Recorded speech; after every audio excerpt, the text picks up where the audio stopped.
ఈరోజు డాక్టర్ మధుసూదన్ గారు నన్ను వచ్చి స్వర్గధామం చూడమన్నారు. నవనిర్మాణ సమితి అంటే మీకు అర్థమయ్యేది కదా, నవము నిర్మాణము సమితి వెళ్ళే ఏర్పడినారు అంతా. నేను దాదాపుగా 25 సంవత్సరాల క్రితం రాజమండ్రిలో మీరు చూస్తుంటారు కైలాసం గడిచాం. అప్పుడు మున్సిపల్ కమిషనర్ కూడా ఉన్నాడు, ఆయన ఐఎస్ఆర్ డైరెక్టర్ ఆర్డీఓగా. తర్వాత ఆ పట్టపగలని చెప్పి ఒక ఆయన గోదావరి గట్టు మీద ఇతనే స్వర్గం నిర్మించారు. కళ్యాణాలు ఎవరైతే ఫ్రీ చేసి అందరికి చేస్తే బాగా పని చేస్తే ఎవరు కూడా బాగుపడ్డాయి. వాళ్ళకు కూడా అంటే ఐడియా రాలే, బట్ వాళ్ళ సేవలు బాగా ఉన్నాయి అందులో. కాబట్టి సార్ చంద్రబాబు నాయుడు గారు మేము చెప్తే మేము ఎప్పుడు అడగను, ఏం చేసినా అడగలే, నేను చేసినా కూడా చెప్పలే. స్వయం నిర్ణయాలతో చేసుకున్నాం. మినిస్టర్ ఇప్పుడు కానీ ఇప్పుడు కానీ ఎప్పుడు కానీ నేను ఇప్పుడు ఏదైనా చేసినా పాప ఆయన వ్యతిరేకంగా చెప్పలేదు. ఏం చేసినా కూడా అభివృద్ధి కార్యక్రమం నిలబడతాము.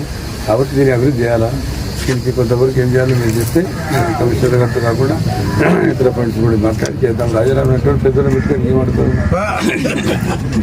అదే మళ్ళీ ఎలుకూరు శ్రీరామన్ వచ్చారు, తిరుపతి దేవస్థానానికి 200 కోట్లు తక్కువ, మా పేర్లు లేకుండా వెళ్తాను.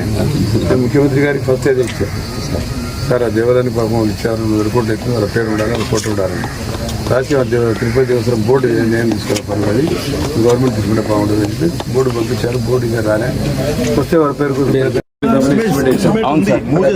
హరిజనులు ఉన్నారు, వాళ్ళకి ఇబ్బంది అవుతుంది. వాళ్ళకి విజయనగర్ వాళ్ళ కోసం నందమూరి నగర్ ఏర్పాటు వాళ్ళ కోసం చేసాం. వైఎస్ఆర్ నగర్ కూడా 10 ఎకరాలు తీసుకునే పోలే, పునాపురం కాలనీ వాళ్ళ కోసం తీసుకునే పోలే. డాక్టర్ సత్యనారాయణ ఉండే పాప, ఆయన పేరు నారాయణ, ఆయన కూడా ఇండ్లు ఆయనకు చెప్పి దిగ్గేసం కూడా బాగుపడతారు, ఇతర వాళ్ళ జీతాలు బాగుంటారు. ఇల్లే వాళ్ళు, ఎందుకంటే వాళ్ళు ఇక్కడే జీవనం ఉంది, ఇక్కడే ఏదో సంపాదన ఉంది, ఇక్కడే వాళ్ళు పొలాలు ఇక్కడ ఉన్నాయి, ఇక్కడ బతుకుతున్నామని చెప్పి పంచాయతీ రోడ్ వేద్దామంటే వచ్చుకోలేదు. ఇప్పుడు మున్సిపాలిటీ గడిచిపోయింది, మున్సిపాలిటీ దగ్గర ఆ శక్తి లేదు. ఆయన కూడా ఇక్కడ దాకా ఆ సరాజ్ రెడ్డి ఆయన వాకింగ్ చేయాలంటే అంత సిమెంట్ రోడ్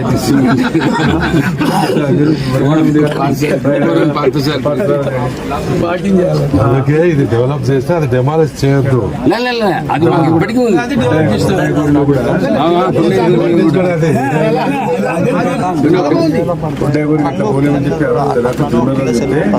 బస్ స్టాండ్ దగ్గర టాయిలెట్ అడ్డం ఉండే, ఇక్కడ చుట్టూ కానీ చక్కపోతే వ్యాయామశాల ఉంది కదా మంది, toilet municipal toilet, municipal property ఆ టాయిలెట్ చూపించాను. అవును సార్, అంత పోయి మాకు రస్తా కావాలంటే ఇప్పటికీ ఆ స్వర్గధామం ఉంది. ఇది